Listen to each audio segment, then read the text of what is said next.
everyone. Structuralism analyzes the underlying structures shaping human thought, culture, and society.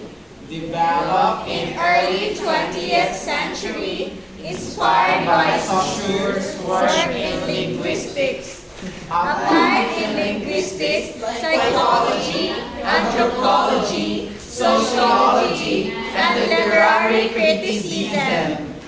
Okay, so structuralism focuses on the idea that meaning and human experience are that shaped by hidden structure. So this theory has been widely influential across discipline, offering a systematic way to analyze language, culture, and human behavior.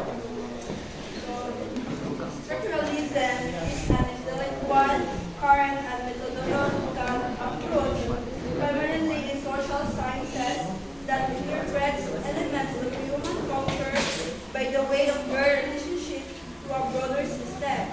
It works to uncover the structural patterns that underlie all the things that humans do, think, perceive, and feel. So let's proceed to the key principles of structuralism.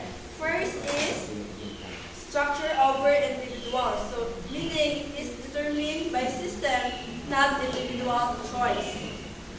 Number two is binary oppositions. Understanding emerge from constructing concepts like, for example, light versus dark, then good versus evil, male versus female, light versus dark, then reason versus emotion, good versus evil. Now, let's proceed to language as a system. Saussure's ideas of sign, which is signifier plus signified, forms that this is a basis of meaning. So, ang kaning insinuity, signified and signifier are the two main components of a sign, where signified is what the sign represents or refers to the known as the plane of content, ang signifier which is in the plane of expression or the observable aspect of the sign itself. So the difference between signifier and signified is that the signifier is the object, the word, the image, or action. Ang signified is the concept behind the object that is being represented. Next one is the cultural codes. Society follows structural rules influencing behavior and norms. So, for example, these are social norms, cultural values, and the institutional rules. The last one we have the interconnection system. Institutions and ideologies are part of the larger structure that influence by the other shaping society, which is, for example, the education and economy, the government and the media, and the last one is social movements and the cultural values. So, structuralism argues that individuals create meaning in isolation. Instead, meaning is derived from pre-existing structure. Language, culture, and social norms are interrelated and shape human understanding. So the next one we have, let's proceed to the areas of structuralist analysis.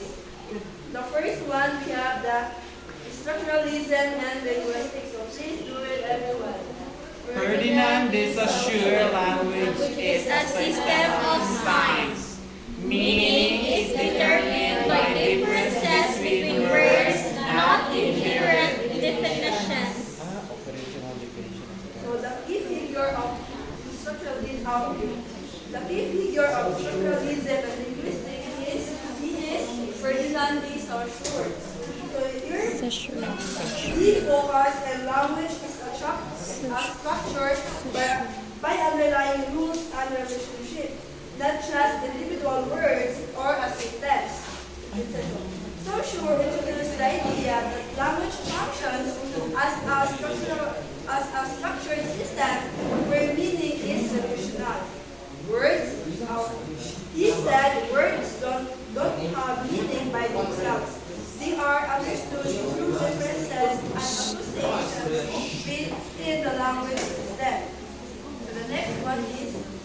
structuralism and anthropology.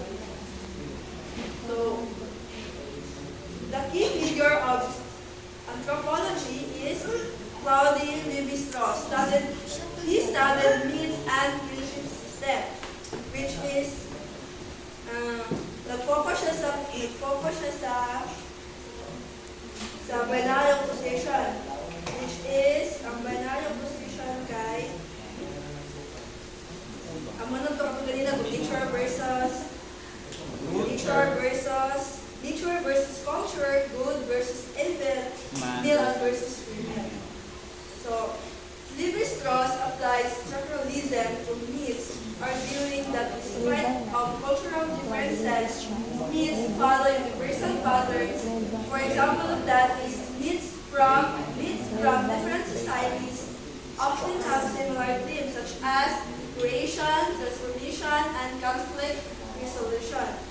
So the next one is structuralism and psychology. So please read everyone. Wilhelm Wundt and Edward Titchener Analyze consciousness through introspection. Broke consciousness into basic elements, sensations, emotions, thoughts. Decline due to subjectivity and rise of behaviorism. So structuralist psychology aims to break human experience into fundamental elements. Titchener's method of